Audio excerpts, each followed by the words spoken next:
Hi, I'm John Humphreys, and I'm here with...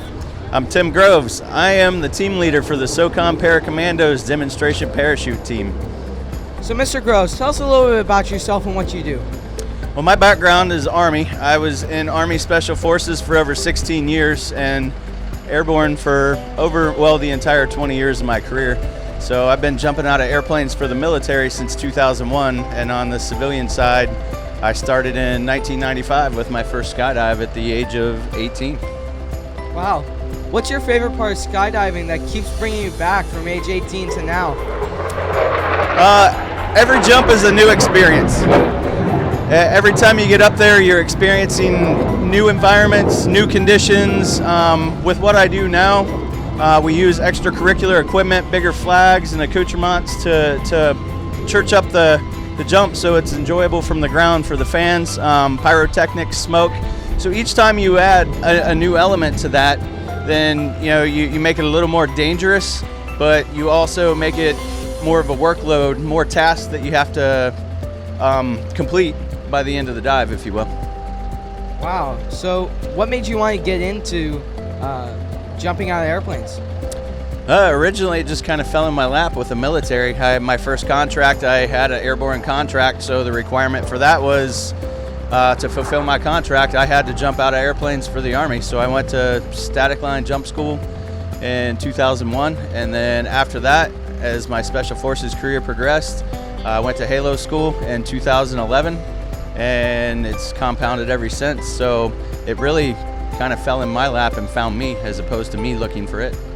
Wow. Did you always want to be in the military? I did. I think it stemmed back to the early days in, I believe it was 1985. My mom took me to go see the movie Top Gun, and after that I thought I wanted to be a fighter pilot, but that wasn't in the cards for me. But I always felt like there was a spot in the military for me, and I found that. Wow, absolutely. So, for young people trying to get into parachuting and do what you do, what is one tip that you could give to them? Well, obviously young people cannot legally get into it because it's a requirement that you have to be 18 years of age through the FAA and the United States Parachute Association. One thing you can do to progress your skills in preparation for it is to fly in one of the indoor wind tunnels, though. That teaches the entire dynamics of body flight, which is a big part of it. Learning to control your body in free fall is half of what you're trying to achieve in one jump. Wow, absolutely. Yeah, I've tried iFly myself. It's a great experience. It is. It's amazing. It's a great teaching utensil, and it's extremely fun. That's about as close to skydiving as you can get until you turn 18, where you can actually strap on a parachute and do it on your own.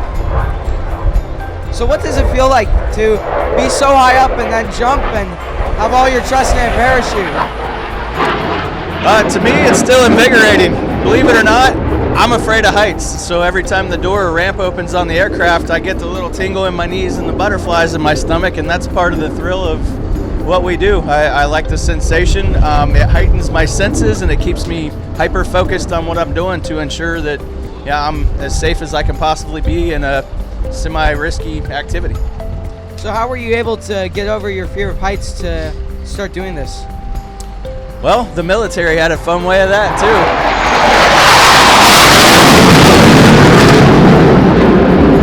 In the event that you chose not to get out of the airplane, one of the instructors would help you out the door. So there was no turning back once the light turns green on a military jump. But I had no problem crossing the threshold of the door on my first jump. It's always been something that's been exciting to me, and as it progressed, I became passionate about. I'm lucky to have the position I have. It's absolutely amazing to represent SOCOM and what I do, and performing in front of 350,000 people at Sun and Fun. Wow, that's amazing. So why does SOCOM have these space? Tip of the spear.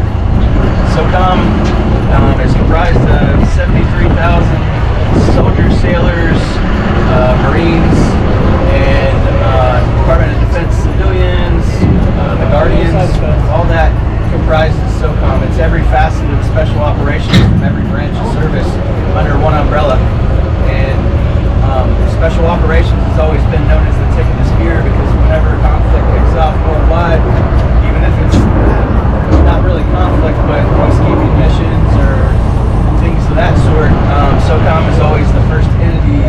that gets alerted and has forces capable of deploying on a very short notice.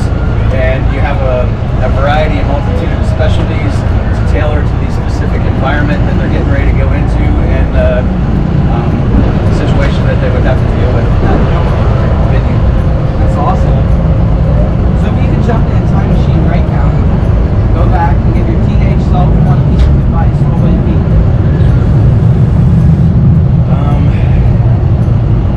I probably would have focused more on going to college out of high school, and would have told myself, stay focused, get your degree, get all the responsibilities knocked out, and then focus on having fun. Whereas I kind of was drawn to the skydiving thing and was spending a bunch of time and money toward that, where it really didn't progressively give me any life skills and or background and some sort of expertise that I can move forward on. And I would have probably come into the military as a commissioned officer and went that route. Maybe even thought about trying to get into the Air Force Academy. Would have been a fun thing for me. So I would have looked at things a little differently and tried to focus my efforts on something a little different. I mean, I'm really proud and grateful for the career that I've had, and it's been one of a kind. But I definitely would have looked at things and gone a different angle or direction, I guess, in the long run. Wow, well thank you so much. No, thank you. I really appreciate your time here today. Thank you so much, and don't forget to have fun at Sun and Fun.